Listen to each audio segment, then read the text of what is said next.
Y con nosotros en el aula de estudios avanzados de la Fundación Tejerina, en estos encuentros que ya va en su tercera edición, encuentros con el autor y su obra. Y para ponerse en antecedentes, solamente un minuto para decirles que la Fundación Tejerina suscribió en su día una cátedra con el Ateneo de Madrid y la Fundación Ortega Marañón, que se denomina Cátedra Marañón del Ateneo de Madrid. Y esta cátedra, pues, aparte de sus actividades culturales diversas, que ahora no les voy a relatar, hay memorias que luego podemos compartir con ustedes, pues organiza estos seminarios, estos encuentros con el autor y su obra. Os hemos tenido con otros autores, por ejemplo Diego Gracia recientemente, Javier Sádava también, y este es el momento de tenerlo con Fernando Savater. Yo no voy a hacer ninguna presentación de su propia persona, ya que lo harán otros compañeros, profesores de la universidad, solamente decirles que son ustedes muy bienvenidos a esta fundación. Esta fundación que nace en el año 1997 y que tiene como objetivos entre los de investigaciones en el cáncer y el cáncer de mama especialmente, pero otros que tienen que ver con el derecho a la salud y las humanidades médicas y las humanidades en general. Esta es la razón de estos encuentros, de la creación de diferentes convenios con universidades, este que les cito, esta Cátedra Marañón, como la Cátedra Florencio Tejerina, y el sustrato fundamental de este quehacer de la Fundación tiene que ver con el Centro de Patología de la Mama, que es un centro monográfico especializado en patología de la mama y en cáncer, que también reside en este mismo edificio en el que ustedes están, donde nuestra actividad fundamental es el tratamiento médico y quirúrgico y diagnóstico de esta patología. De ahí surge esta fundación, que, como antes les decía, tiene su origen en la investigación en cáncer inicialmente y que va ampliando sus miras a actividades en el ámbito de la cultura y en el ámbito de la ciencia y de su divulgación, como no podía ser menos. Así que yo solamente darles las gracias de nuevo y muy especialmente a don Fernando Savater por estar aquí, por su esfuerzo. Sabemos que él ha hecho un viaje muy largo para poder estar aquí con nosotros, y a los profesores que nos acompañan esta tarde, a los cuales yo voy dando la palabra. Decirles que en primer lugar estará don Antonio López Vega, que es el subdirector académico de la Fundación Ortega Marañón y codirector de la Cátedra Marañón del Ateneo de Madrid. Después tomará la palabra don Benjamín Herreros, que es profesor de Humanidades Médicas en la Universidad Europea y coautor y editor de algunas de las monografías que ustedes tienen aquí detrás. Yo les he puesto, por si alguno desea llevarse alguna monografía, están a su disposición. Es una de las labores de la Fundación, es la difusión del conocimiento, y entre ellos está, pues, el divulgarlo a través de esos textos, que algunos están colgados en Google Libros de manera gratuita y otros tienen ustedes aquí a su disposición. Y finalmente, don José Lázaro, profesor de Humanidades Médicas de la Universidad Autónoma de Madrid. Él glosará el perfil de nuestro invitado, de Fernando Savater, a fin de que luego él pueda intervenir. Y lo más importante de todo, una vez que él termina, pues hay un coloquio siempre abierto a sus preguntas y a sus consideraciones. Lo que se trata es de tener un encuentro, esa es la palabra, encuentros con el autor y su obra, sus líneas de trabajo, sus inquietudes en cuanto a la obra que él realiza en este momento.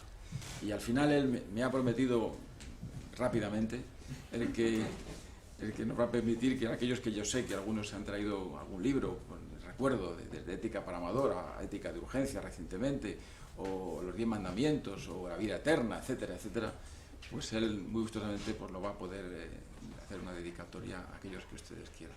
Así que sin más, yo voy a dar la palabra a don Antonio López Vega, su director académico de la Fundación Ortega Marañón, para que nos dirija unas palabras. Sí, donde tú quieras. Muy bien. Pues buenas tardes a todos.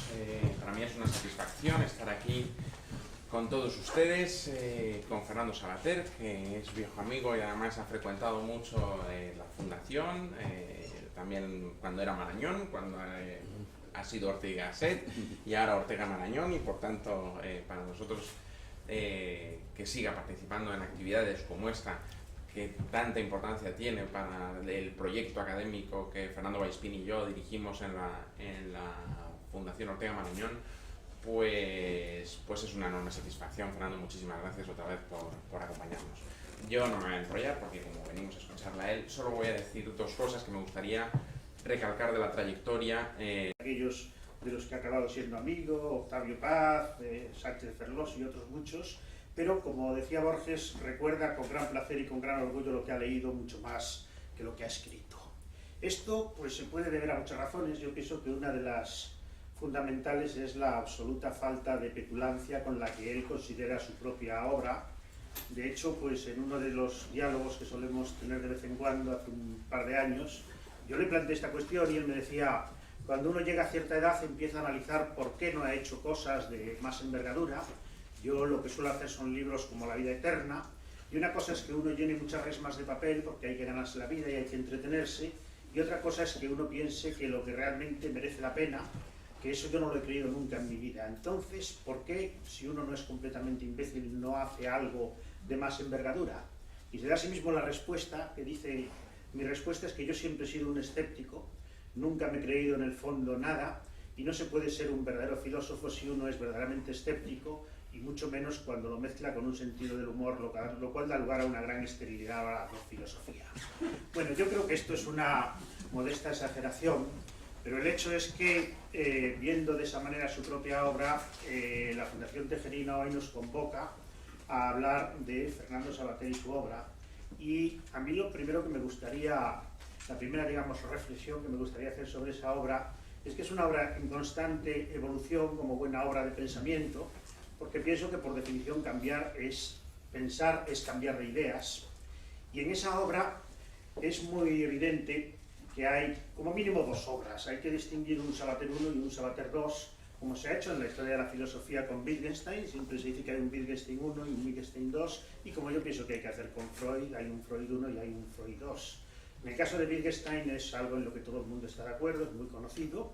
Hay un primer Wittgenstein que es el del Tractatus, que concibe el lenguaje como una cultura o reflejo del mundo, y un segundo Wittgenstein, el de las investigaciones filosóficas, que lo que le interesan son los juegos con el lenguaje, que solo se explican a partir de las reglas peculiares de cada juego. Ahora algunos de sus especialistas hablan de un Wittgenstein III, entre otras cosas, porque como dejó el 90% de su obra inédita, pues se pueden ir sacando nuevos Wittgensteins. En el caso de Freud, yo creo que es bastante evidente, aunque casi nadie lo dice. Freud trabaja durante 45 años, los 20 primeros trabaja sobre dos ideas. La mente se divide en conciencia, preconsciente e inconsciente, y las pulsiones son las pulsiones del yo, de supervivencia, y las pulsiones sexuales. Los 20 últimos trabaja sobre otro esquema distinto. La mente la divide en yo, el ello y el superyo, y las pulsiones en pulsiones de vida y pulsiones de muerte. Y lo curioso es que trabaja 20 años con cada esquema, y entre esos dos periodos deja un periodo de 5 años en los cuales no escribe nada, no introduce ninguna idea nueva, y se limita a resumir y sistematizar lo que ha hecho en sus 20 primeros años. Bueno, a lo que íbamos es que mi tesis es que cuando claramente se pueden distinguir diversas etapas en la obra de un pensador, ya es algo indicativo de que se trata de un pensador y no de un ideólogo. Y en este caso, la distinción entre Savater I y Savater II, a diferencia de la de Wittgenstein e incluso de la de Freud, conocemos el día exacto en el cual se produce ese cambio, el 23 de febrero de 1981. Lo conocemos, entre otras cosas, porque él mismo lo ha reconocido, y algún crítico malintencionado lo ha aprovechado para decir que le cuesta mucho el admitir que fue el coronel Tejero el autor que más influyó en la evolución intelectual del mejor ensayista español de nuestro tiempo. Pero lo cierto es que hay un Savater ácrata, que es el autor de libros como La filosofía negra de la revolución en el año 76, Para la anarquía en el 77, Panfleto contra el todo del 78, y luego hay un Savater completamente distinto, el Savater demócrata que todos conocemos.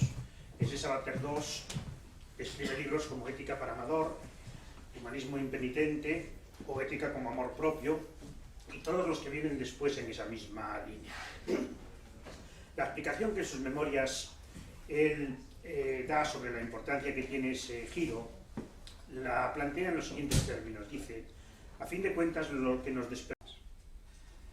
Dice una cosa muy curiosa en ese humor que antes se citaba, en este concepto de ética, de urgencia.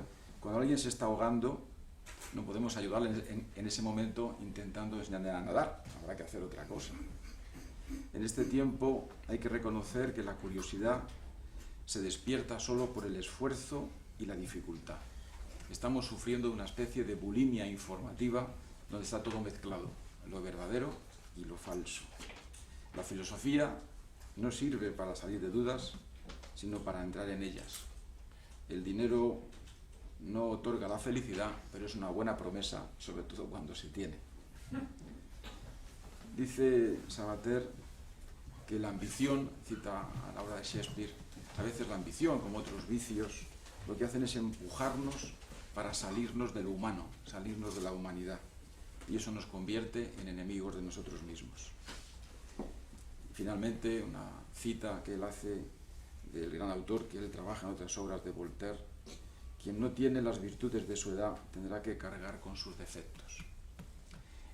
Vean que hay un recorrido pedagógico realmente extraordinario y cercano. Y esa labor, por lo menos representando a esta moderación y a esta fundación, y también a nuestro compañero y catedrático Antonio Moreno, que es un educador profesional de gran categoría, pues yo quería dejarlas aquí. Y finalmente, una anécdota personal. 1997, Universidad Internacional Menéndez Pelayo, un coloquio que se publicó luego en un texto: Saber, Sentir y Pensar. Sabater habla da una conferencia sobre algo importantísimo. A mí me recuerda, me hizo reflexionar mucho en aquel tiempo: el desafío moral de la alegría. No la felicidad, la alegría, porque la felicidad parece que no va a ser posible tal y como las cosas van, pero la alegría sí, porque la alegría en la vida permite afirmarnos en la vida, permite aceptarnos y sobre todo aligerar la carga. Así que con estas premisas y estas intervenciones es el tiempo del profesor Sabater para que él nos diga aquello que él considere, y luego abriremos el tiempo de preguntas y de intervenciones de todos ustedes, que es la razón de ser de un encuentro. Bueno, queridas amigas, queridos amigos, en primer lugar agradecer a la Fundación Tejerina y a todos los amigos que con tanta paciencia se han puesto a hablar sobre mi obra. Yo sinceramente me encuentro un poco incómodo cuando oigo conceder así mucha importancia a lo que yo he hecho. Yo creo que he sido una persona sin importancia que se ha dedicado a cosas importantes. Entonces, las cosas a las que me dedico sí que me interesan, pero yo dedicándome a ellas no. Me gustan los temas, me gustan las ideas, etc. Por eso no me preocupa el cambiar o no cambiar. Hay gente que está preocupada porque está preocupada de su propia imagen, ¿no? Nietzsche decía que hay gente que escribe su autobiografía en versos rimados y quiere a toda costa que los últimos rimen con los primeros, ¿no? Mientras que yo escribo la autobiografía en verso libre, entonces no me importa que no rime, ¿no? Y por supuesto no tengo ninguna preocupación por saber por qué decía. Bueno, yo en cada momento y en cada tema digo lo que me parece que en ese momento creo que es verdad. No tengo ninguna otra razón para decirlo, ¿no? Cuando dice usted se arrepiente de lo que ha escrito, no, yo con la fecha abajo no me arrepiento de nada. O sea, si usted plantea algo y pone la fecha, pues muy bien, en ese momento eso era lo que yo pensaba, lo que no quiere decir que me sienta atado por eso, ni que tenga la menor importancia que yo esté atado o no atado por lo que decía. O sea, decir, o lo que digo tiene interés en sí mismo o no lo tiene, pero desde luego lo que no tiene ningún interés es que yo vaya cambiando, modificándome, etcétera, etcétera. Por lo demás, pues qué voy a decir, no solamente es que probablemente el teniente coronel Tejero influyó, digamos, en mi forma de pensar, porque yo procuro aprender de la experiencia y de las cosas, ¿no? Me horroriza esa gente que dice yo pienso lo mismo que a los 18 años, cosa muestra inequívoca de que a los 18 años ni entonces ha pensado nunca nada, ¿no? O sea, si te la metí una idea en la cabeza como esas moscas que no encuentran la salida de la botella o algo así. Hay una confusión que se puede generar y que muchos de nosotros probablemente amparamos durante cierto tiempo, que es confundir autoridad y tiranía. Cuando autoridad y tiranía son las dos cosas precisamente opuestas. La autoridad, que recuerdan ustedes de su latín escolar, los que lo estudiaran, que viene del verbo auge, que significa crecer, ayudar a crecer. La autoridad es lo que ayuda a crecer, es decir, lo que ayuda a que la gente sea adulta. Todos crecemos como la hiedra, ¿no? Apoyándonos en lo que nos ofrece la existencia. Entonces la autoridad es lo que ayuda a que vayamos creciendo en vez de raptar, empezamos hacia arriba.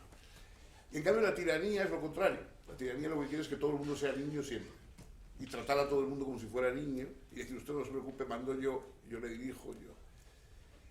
Y por eso, por supuesto, la tiranía tiene muchos más adeptos que la autoridad. Es decir, hay mucha más gente que en el fondo agradece al tirano ser tirano que a la autoridad ser autoridad.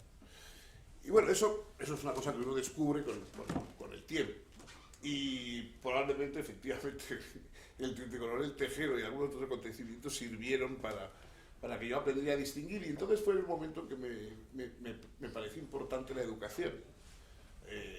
Es decir, todos hablábamos en contra de las reglas, de las normas, de los maestros, de la academia, pero claro, por otra parte te dabas cuenta de que la mayoría de los problemas venía de que la gente, o los jóvenes, etcétera, no tenían a nadie que aceptara encarnar la realidad frente a ellos.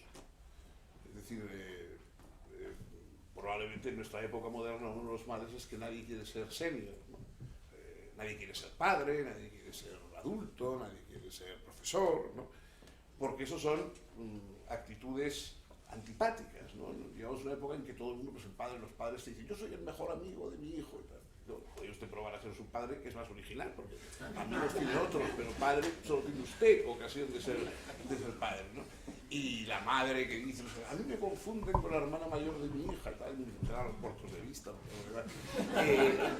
El caso es que, es decir, ese horror ante las obligaciones que impone la edad, que era un poco lo que tú decías antes, cuando Voltaire dice eso, ¿no? El que no tiene las virtudes de su edad, sean las relativas virtudes de la experiencia, del desengaño, lo que se quiera, solo tendrá los defectos y los vicios de la que atrae la edad. Entonces, la enseñanza me parecía importante porque era aceptar ser adulto en un mundo que considera que ser adulto es estar enfermo y que solo los jóvenes están sanos, ¿no? Y eso me parecía útil, me pareció útil, lo descubrí de pronto, y además descubrí que tenía cierta capacidad para la enseñanza, por una razón, precisamente por mi ignorancia. Es decir, los buenos profesores son los ignorantes reciclados últimamente, urgentemente. Los sabios son muy malos profesores. Los sabios no saben explicar porque no entienden la ignorancia ajena. Es decir, los sabios, yo tengo amigos muchísimo más sabios que yo, que son los peores profesores del mundo, porque les impacientan los alumnos, no entienden nada, claro, no entienden nada, por eso, para eso es lo que estamos nosotros, ¿no? Pero esa especie de no comprender, de no prestar, no entusiasmarse por las razones, por las materias que a uno le encantan, etc., hace que los sabios sean malísimos profesores. Son muy interesantes, hace avanzar el pensamiento, son la sal de la tierra, pero no sirven profesores. Y en cambio los ignorantes entendemos muy bien la ignorancia ajena, entendemos qué es lo que los demás no entienden. Entonces yo creo que os puedo explicar bastante bien una serie de cosas, las cosas a las que yo alcanzo, porque entiendo qué es lo que de ellas no entienden los demás, los que me escuchan. Y eso es digamos, es una buena condición para el profesor, y por eso, una vez descubierto esa modesta cualidad, pues me dediqué a desarrollarla en libros como Ética para Amador, como La Política para Amador y otros libros de divulgación, ¿no? Una frase de un filósofo francés, Maurice Merleau-Ponty, que decía, nunca lograré recobrarme de mi incomparable infancia. Y entonces yo cuando la leí descubrí que eso es lo que me pasaba a mí, o sea, que soy un convaleciente de la infancia permanente, ¿no? Nunca he logrado... Entonces, todas las cosas que me gustan, el tipo de libros que me gustan, las diversiones ingenuas que me gustan, y por eso me llevo muy bien me llevo mejor con los niños y con los adolescentes que con los mayores o con los jóvenes, porque las cosas que a mí, pues, cuando mis sobrinos, ahora ya son todos mayores, pero eran pequeños, me mandaban con todos los sobrinos al cine a ver ET y tal, porque yo era la persona que disfrutaba más con ellos y que todos siempre esas cosas son las que me han gustado. Mis cariños, pues eso, desde San Sebastián, los determinados libros, los caballos, etc. Todo lo que me gusta, me empezó a gustar antes de los 13 años, y después las cosas de la vida adulta nunca me han interesado. O sea, no soy incapaz de escribir una novela de estas, pues estas novelas que les gustan a la gente, que tratan de que la vecina del tercero se siente despechada por su marido y se lía con el cartero, que a su vez es una víctima. Es convencer a la gente de que las democracias políticos somos todos. Es decir, esa idea de que hay políticos y ciudadanos es lo contrario de la democracia. Es decir, los políticos no son unos extrasociales que llegan y que se dedican a amargarnos la vida a los demás, sino que son una emanación de la sociedad de la cual somos ciudadanos. Es decir, yo, si me pregunto usted y quiere una sola frase, diré que lo peor y lo más intolerable de los políticos que tenemos es lo mucho que se parece a los que nos han elegido. Eso es el verdadero drama, de nuestra política, lo que se parecen a quienes les han votado. Y claro, ahí es por eso es por lo que era tan importante una educación cívica, que ha tropezado aquí pues con lo que tropiezan siempre. O sea, en los males de nuestro país es que tenemos una derecha idiotizada por los obispos y una izquierda idiotizada por los nacionalistas. Y ahí están, ese es el problema. Entonces hay que elegir siempre eso de cuáles de las dos Españas te dará el corazón, que decía don Antonio. Pues aquí tienes que elegir si te las tienen que dártelo los obispos o los nacionalistas. Y a veces hay incluso obispos nacionalistas, de modo que por si acaso, para que no tengas, para que se te resuelva el problema ya y no tengas nada más duda. Entonces, el asunto es que se ha creado esa idea que fomenta, por supuesto, los políticos que están ahí, o sea, que son nuestros mandados, son los que a nosotros hemos mandado mandar. O sea, los políticos son aquellos que hemos mandado nosotros mandar y que, por supuesto, si mandan mal, pues peor habremos hecho nosotros eligiéndolos, no ofreciéndonos para sustituirles, etcétera, etcétera, ¿no? Bueno, entonces, la idea ese es un país en que goza despotricando, pero no participando políticamente.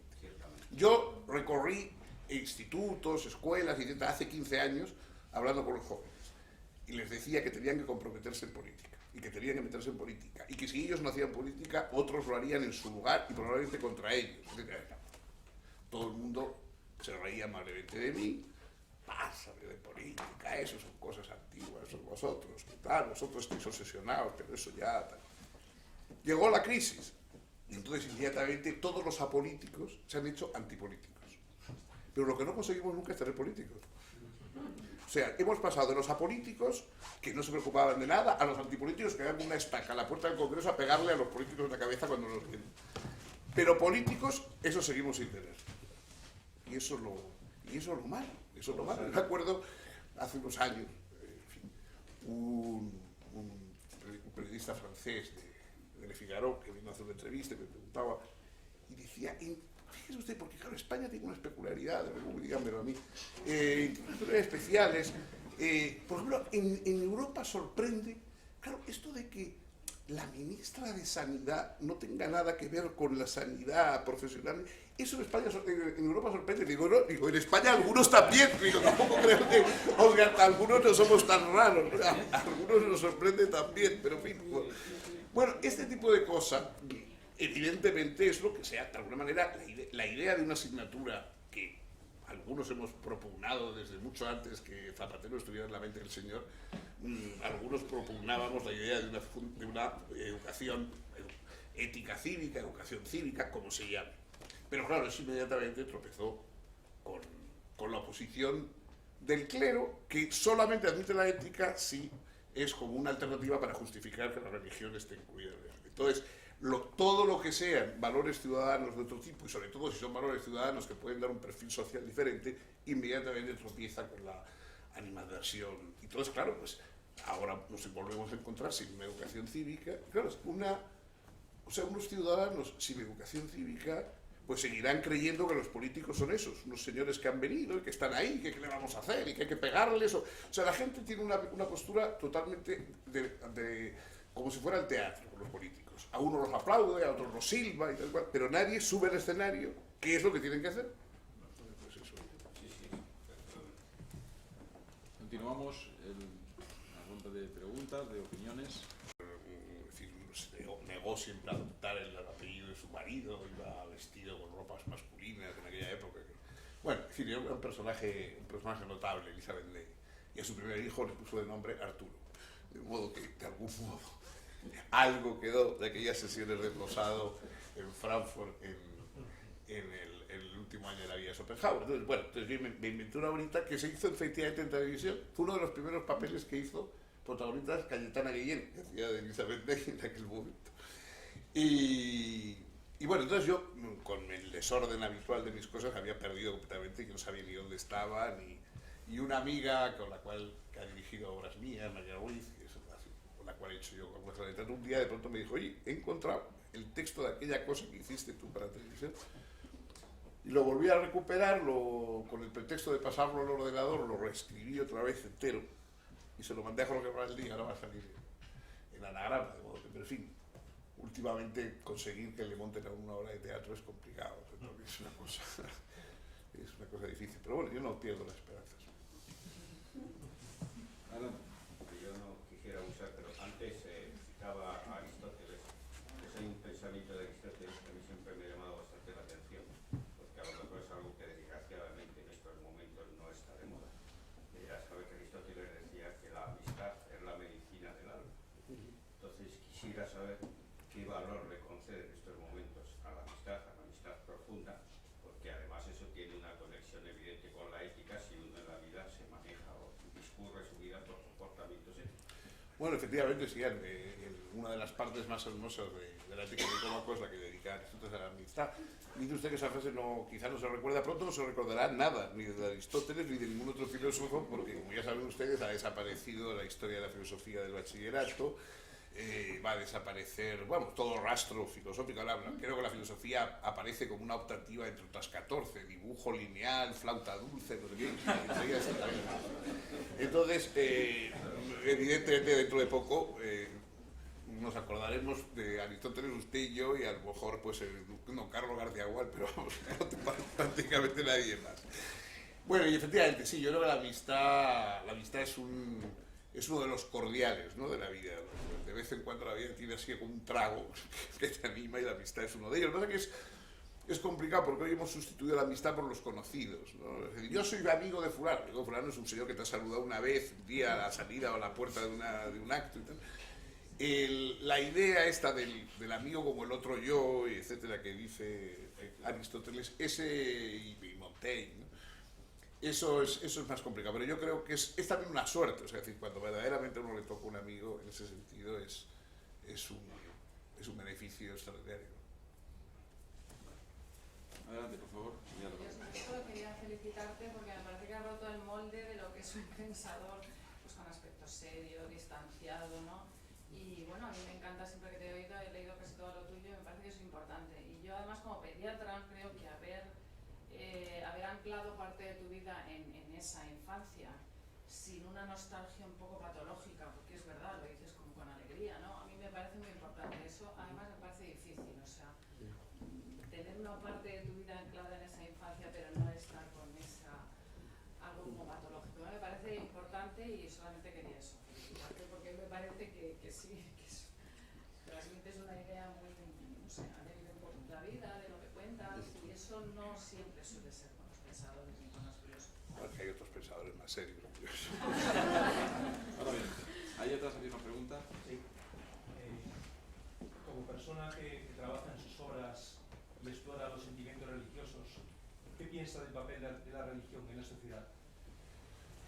Bueno, ha variado mucho, ¿no?, a lo largo de la historia. Ya sabe usted que Nietzsche también decía que las cosas tienen definición o tienen historia. Es decir, hay una serie de cosas que se pueden definir muy bien, de manera muy precisa. Pues bueno, el número 4, que siempre es lo mismo, ¿no?, en Pitágoras hoy, y luego otras cosas que tienen historia, entonces es difícil definirlas de una vez por todas porque van variando mucho. La religión obviamente es una...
Tenemos